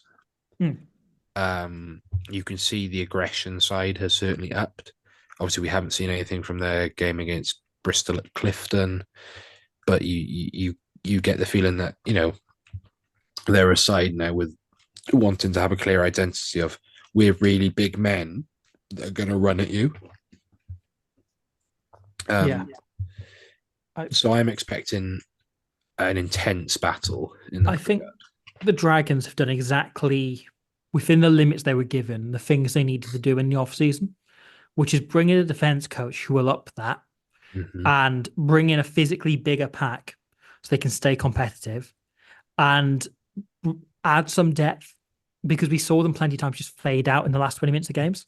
And the bench coming on wasn't necessarily able to keep up the intensity. And having a few players who can add to that is important. Flanagan said something about them needing to add 7 players, and you suspected one of those would have to be Eben Etzebeth and another one Dupont. But like they seem to be getting by with, you know, just the other Harry Wilson and some, like I say, physically enormous lads who are fit enough and athletic enough, but primarily are bringing power. And I think that's where they'll probably target. Sorry? Still no Tom Haberfield. Which is outrageous. Same situation as us, though, in fairness. Like, you can't criticize them when we also don't have Tom Haberfield in the team. True. As we should do. Everyone should. Everyone should. But I think this being the first game of the season suits us much more than the Dragons.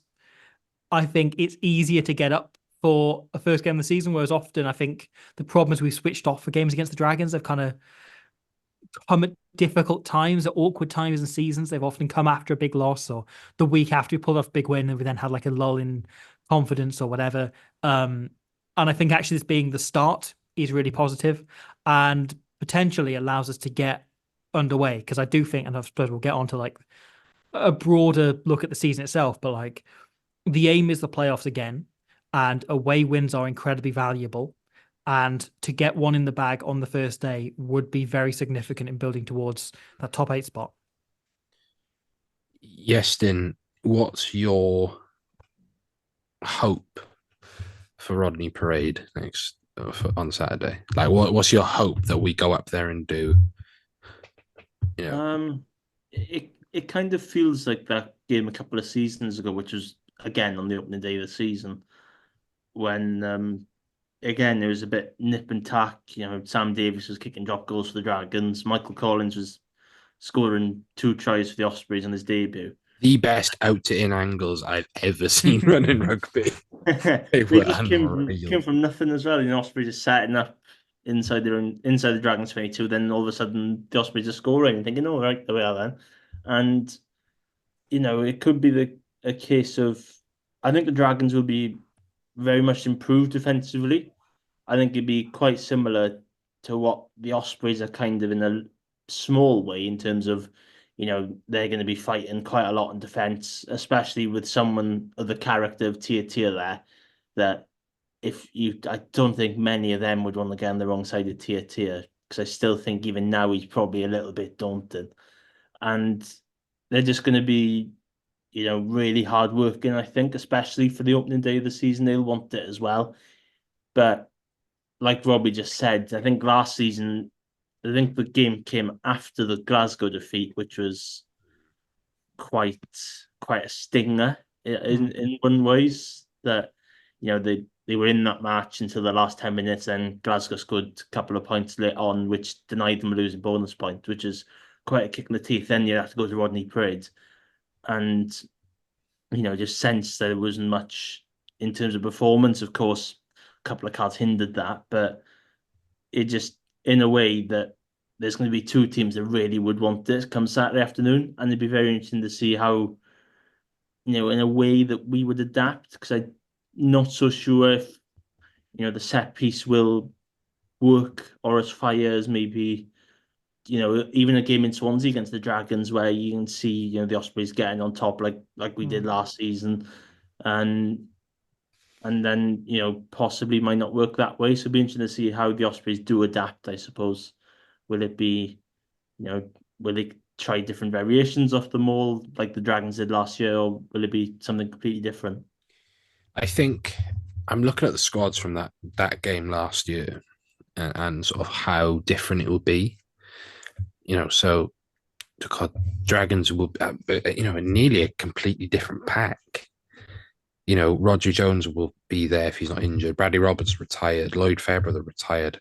Matthew Screech I don't even know if he exists. Ben Carter will be captain. He played for Wales this summer. Yeah. Lonsdale, I don't even know if he's there anymore. He's gone to Ealing Childfinder. He's gone to Ealing. Ollie Griffiths probably injured. Aaron Wainwright injured.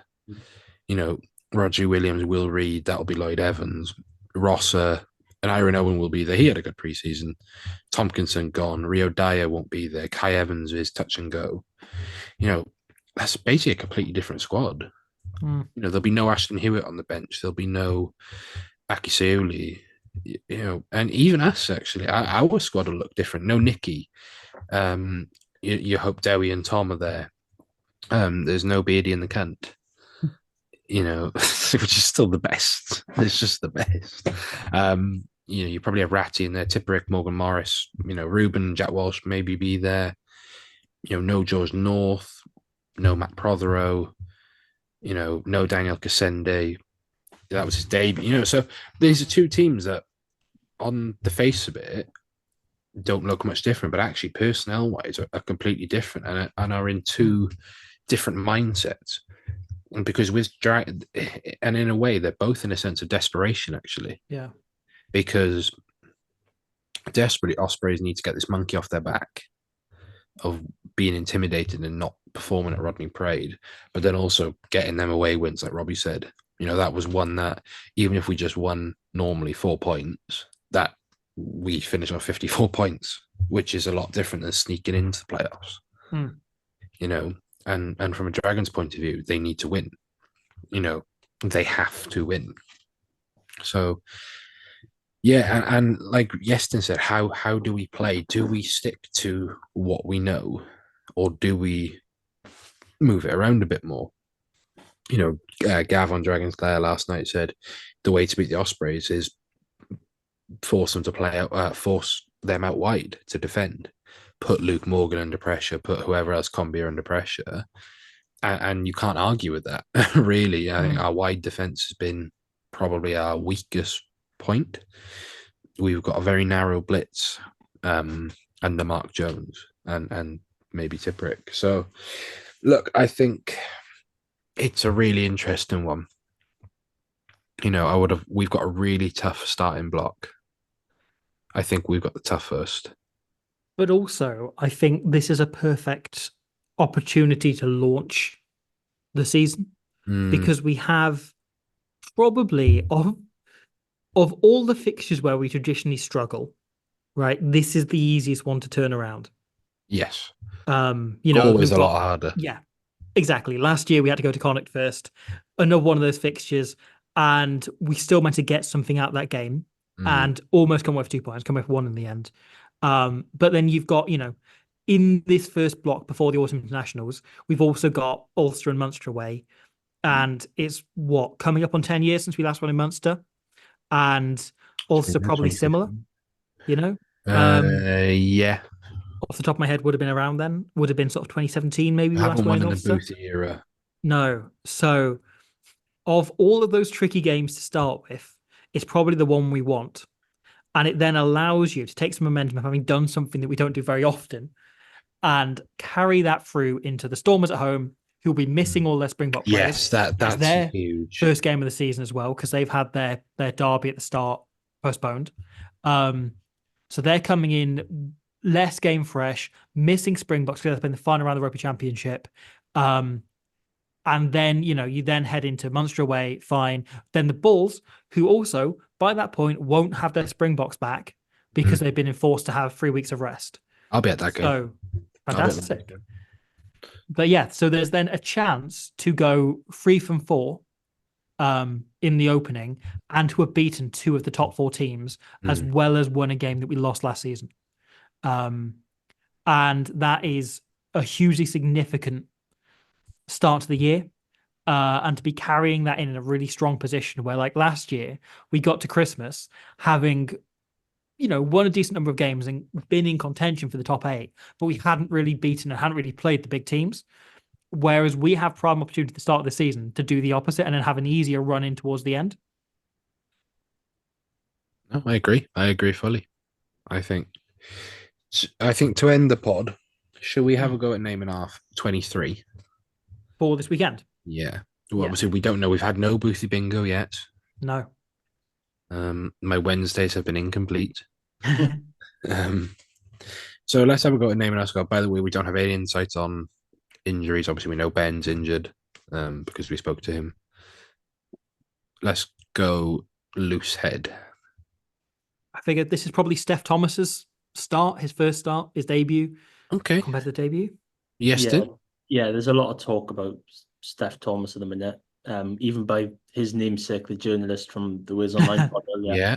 Yeah, there's a couple of people, including Gareth Thomas, funnily enough, his cousin, saying that how he's settled in and is really suiting him at the minute in terms of pre-season and his development. And after he got out of his mistake relationship. And so yeah, I think it'd be Steph Thomas and starting. Interesting. So Steph Thomas, the journalist, is starting at loose head. Hooker. Sam Parry, but not that Sam Parry, just a different Sam Parry. Yeah. Someone else called Sam Parry. A journalist called Sam Parry. We can fill up. Like a full journalist 15. Yes, then where would you play in the journalist 15? Oh, from my brief 1 year of tackle rugby as a kid, I kind of molded into the Falatau row. Okay, I like that. In terms of a back row forward or just out on the wing.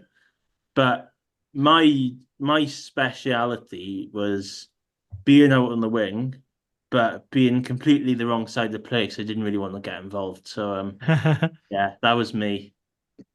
Okay, so I'm thinking like Will Griffiths circa 2020, 2019, putting Dan Evans in against like a French second team. Yeah. But okay. The ball never went my way every time I was out on the wing, so it never really materialised. There is a Dr. Sam Parry at Cardiff Uni, so I am going to take him as our starting hooker. What's it? What are they a doctor of? Oh God, I've just closed the page. Dr. Sam Parry, core periphery paradigm, dependency theory, and world system theories to locate Wales and other European stateless nations within the world system. Close enough. Welcome back, Sam Parry. Tight head, Tommy B.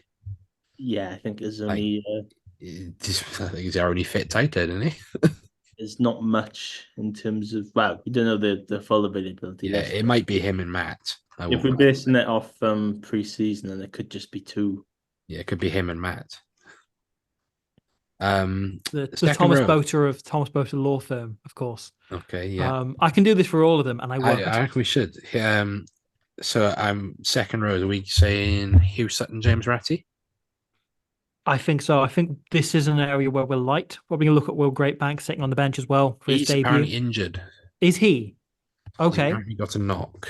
So it looks like Adam Beard's training. He might come straight in. Yes, yeah. This is the thing. Like, I think we manage in the preseason of our Wales players, but obviously Beard's been injured. We don't know how much of preseason he's played. He wasn't in any of the games. So I'm hesitant to put him in a start. But he certainly might be on the bench. I've put him on the bench. I think it might just be fair. It's just one of those you thinking, it's similar to when he came back from the Lions tour. He just put himself on the bench. Like Storm was away.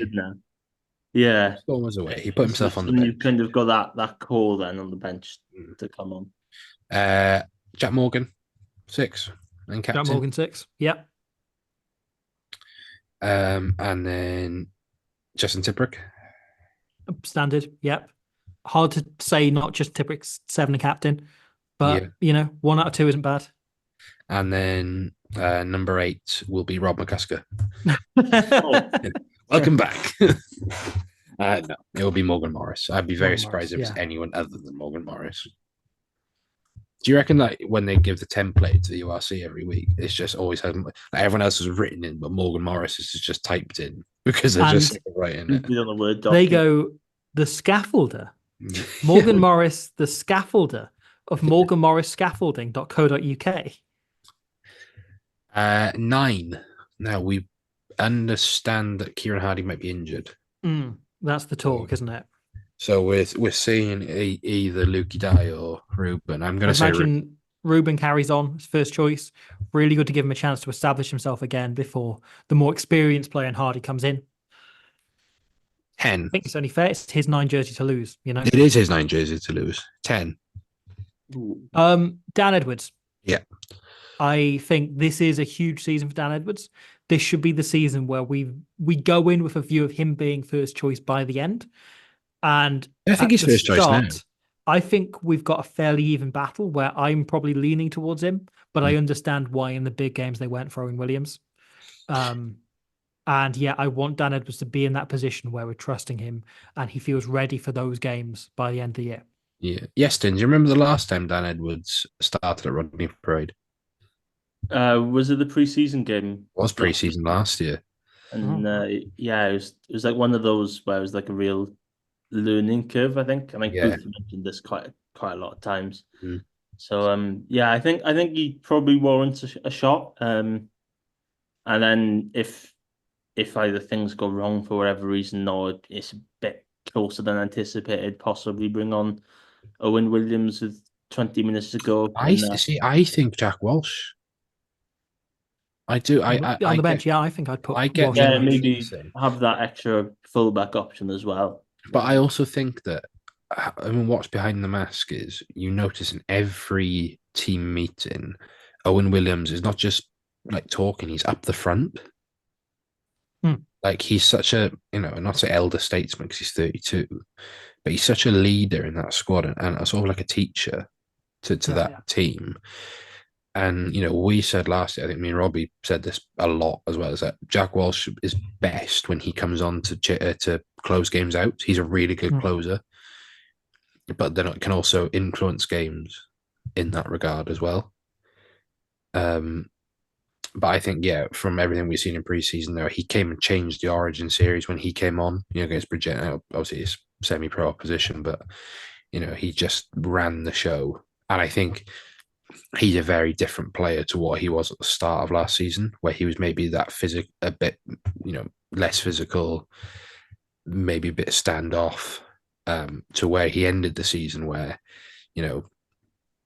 he's taking risks. Obviously, he scored that try on debut, but, that's good support running rather than running the show where he was, doing it against other teams. So I think Dan Edwards starts for me. He starts in my heart, so... 11, Ryan Combier. Yep. Yeah, I think you're looking at Combier and Luke Morgan on the wings, most likely. Yep, I agree. 12, Keith. Yep. Best player in the world. The greatest rugby player that's ever lived. He is our WhatsApp icon. 13 is an interesting one. It's a bit of a shootout, this, isn't it? I think he's going to go Cock and a Singer. Yeah. I think that's what I would do. I would put him in, give him a chance to bed in with Keith, give him a chance to get up to speed, have a look at him properly at this level. He's also something explosive, something different, Good and he offloading gives us a game. different Great threat there step. that Dragons perhaps aren't expecting. Allows him to run rampant a bit, in a kind of tough away game, new environment for him, and allows Owen Watkin also some minutes off because he played an awful lot of rugby last season. Watkin was there right the way through the entire year. And then we say in Luke Morgan and then fullback. Nagy. Nagy, Yeah. I think. Yeah. I think I see the argument for Walsh if you want to play a heavy kicking game. But I actually think, I don't doubt it. We play our best attacking rugby with Nagy at fullback because the way he hits the line is so good because he's so big, he's so balanced in his running style. I think with Jack, you take away the running threat and you bring in a playmaker threat and a kicking, obviously a much better kicking threat. Bench. This is where it gets interesting. Lake. I think so. I think so. I think if it's not Lake, it'll be Ethan Lewis. The thing about Dewi is that, yes, he went on that Wales tour, but he missed a big chunk of the last season injured. So he's had some time out and he's had some chance to recover properly, and he didn't play in the preseason. So we've got like an opportunity there. Yeah, we're good to see Lewis Lloyd as well. But yeah, Ethan Lewis, maybe he had a good preseason. Yeah. 40-meter break against Swansea, of course. But also, Dewi Lake is the perfect player to bring on against Dragons. Yeah. Because he's done it before. But also, when was the last time we saw both of the Boat Different twins together? Well, I guess did they both play against the Dragons last end of the season before Jack Morgan got injured again? Yes, because actually, fun fact, Dewi Lake had a perfect game against Dragons. He threw the most lineouts of anyone in the URC in a single game and didn't miss one. But no one brings it up, do they? They bring it up once when he threw in not straight against bloody the Congo or something 6 years ago. What, against Tadash Mambwe? Yeah, on his own. Yeah. Okay, and then Gartom. Yeah, I think it should be a bit of impact from the bench, I think. So I'm going to... Gartom or Garen Phillips. Yeah, I'd be tempted to just keep Garen Phillips, give him a chance to kind of show what he can do. Start the season. I'm more leaning towards Gartom for safety. And then just, him having played a lot of rugby over the World Cup into that summer tour and now here. But okay, and then Matt or Henry. Who Matt actually probably apparently went very well against Exeter. And it'd be great to develop more depth there. Yes, absolutely. So we've got Matt or Henry. Locke, are we saying Beard? I think so.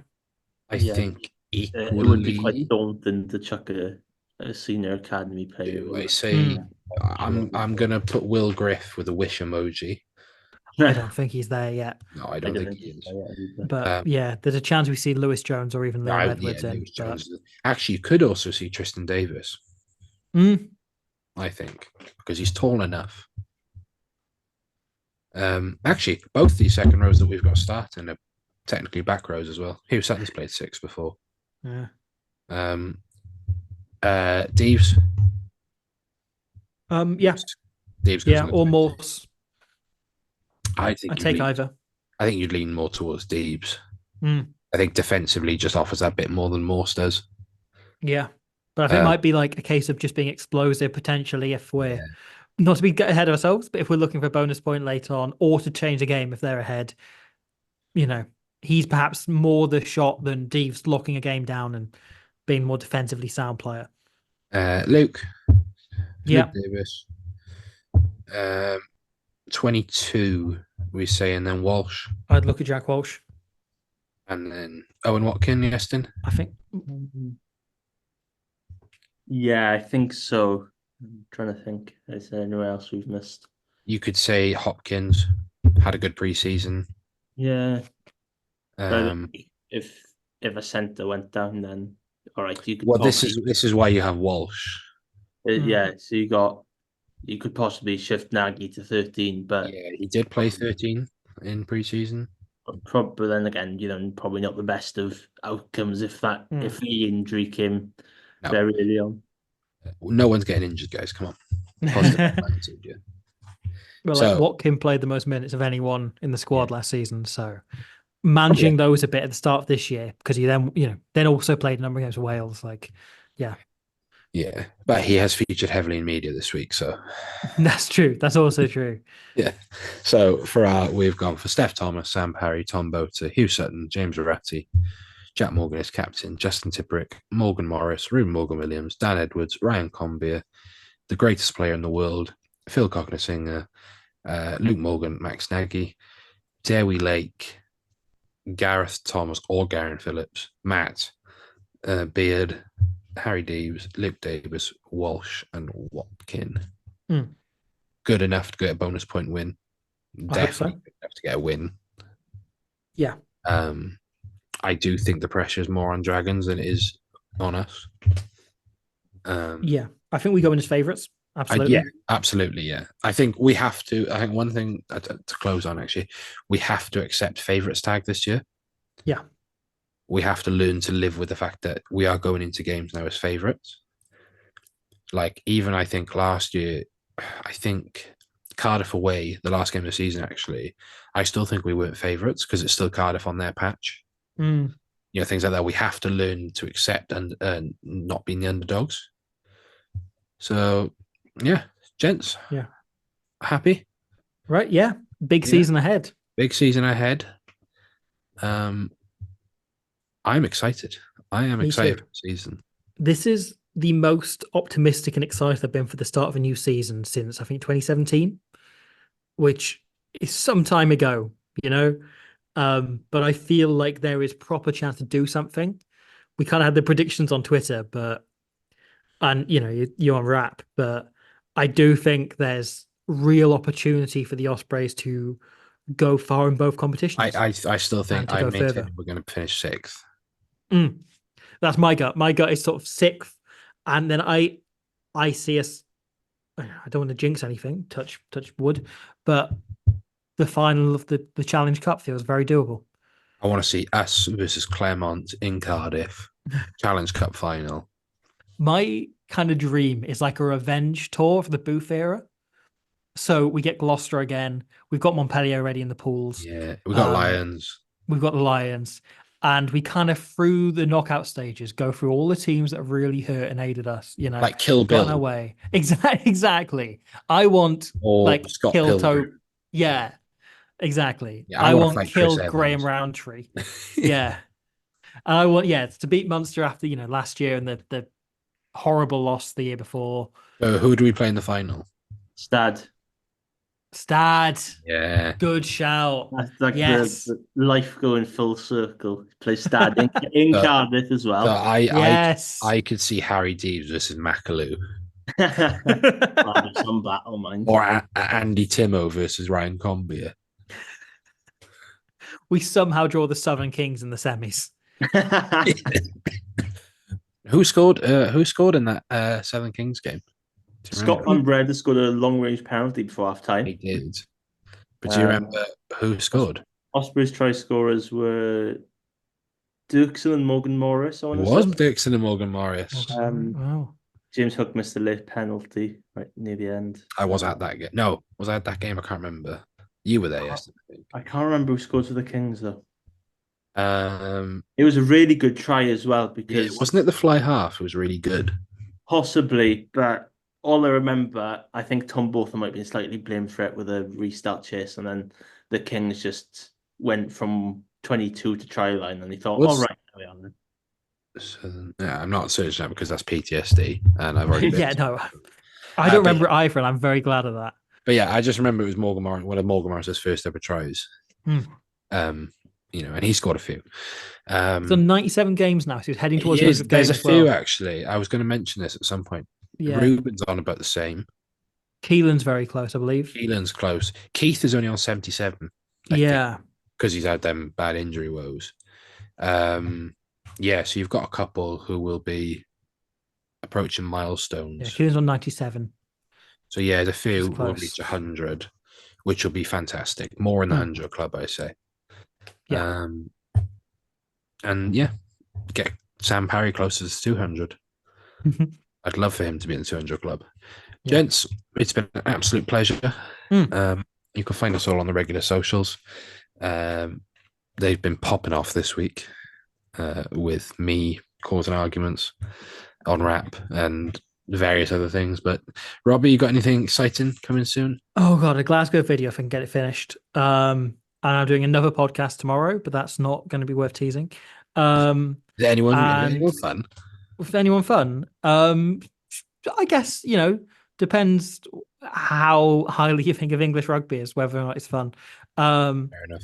And yeah, I mean, rugby in it is going on. Yeah. I've lost track of everything. Everything is hectic and all over the place. But hey, the Glasgow video will hopefully get done by the time we win at Rodney Parade. Fingers crossed. Hopefully, start the revenge tour for win at Rodney Parade. Be honest, is that Duncan Weir tackle in the video? Because that's the moment their season. Yeah, that kind of turned it around. I might squeeze that in. Duncan I might Weir fit that in somewhere. Duncan Weir gets banned there. They lose that game. They're not winning the league. Entirely a moment of fortune. Yeah, they got them there because of that man in the middle. Yeston, you will hopefully be accredited for 2 URC games this weekend. Yeah, that's the plan. I haven't gone back. Road?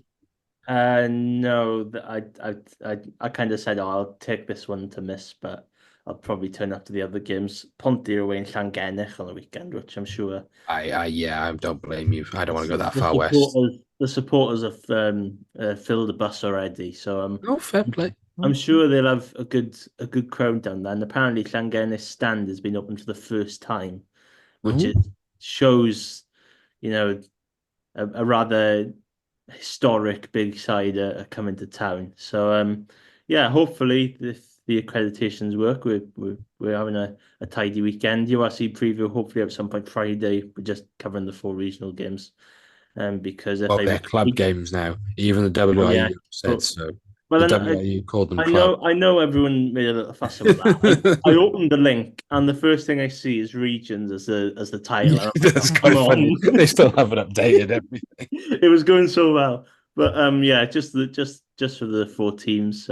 If I went through 8 games or 7 games this weekend, every weekend, I think I'd lose my mind. So I just keep it to the Welsh sides on the blog, which is weirdly doing well. People in South Africa are seeing it. So someone from Malaysia saw it yesterday. Well, yeah, that was something. That's definitely someone from like Pontcanny using a VPN. I always have a little squint once in a while to see what vague nations on there. So Malaysia was on there yesterday. But yeah, just keep on writing, and then the academic off. So what am I doing? I'll be back down south clearing out my flat. Obviously, the season in England starts this weekend. My employers are away, so we've got sort of a week off. I think there might be a PWR game, but I'm not here. I'm not actually working any of the games until Bath, which is in middle of October. But I tell you what I did find today was an official PWR rugby ball that was just in the stands. They're a lovely shade of orange. Yeah. Did you keep it? Did you keep it? I put it in what we call the shack, which is where we keep all our like foundation charity stuff, because I had every intention of giving it back to the operations team and completely forgot. Wink, wink. But I would like to keep it and get Alex Callender to sign it, because then see if she's around. Well, no, she'll be with you because you'll be at Rodney Parade. Yeah, but she hasn't been in the team for weeks running. She hasn't played since the Six Nations. Owen, what but are isn't you injured. doing? There's a whole bunch of stuff here that we can't get into. But Robbie, enjoy the games. Thank you. I hope so. I hope we all will.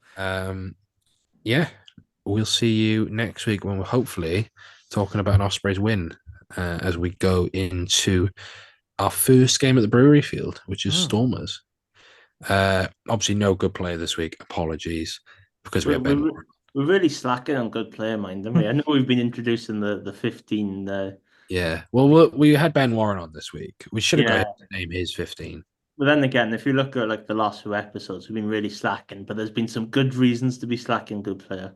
Yeah. It will come back. We can't really do one against the Stormers because it was last year. I'm not doing the 16-all draw with Paul DeVette kicking goals. He played well that night, actually. He did play very well. Okay, right, gentlemen, have a good one. Everyone else, we'll see you soon. Bye.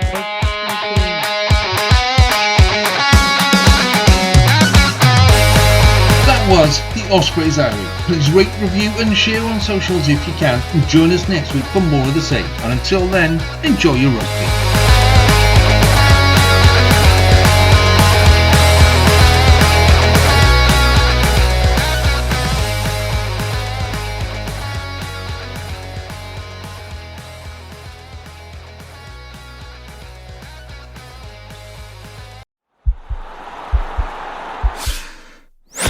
This podcast is part of the Sports Social Podcast Network.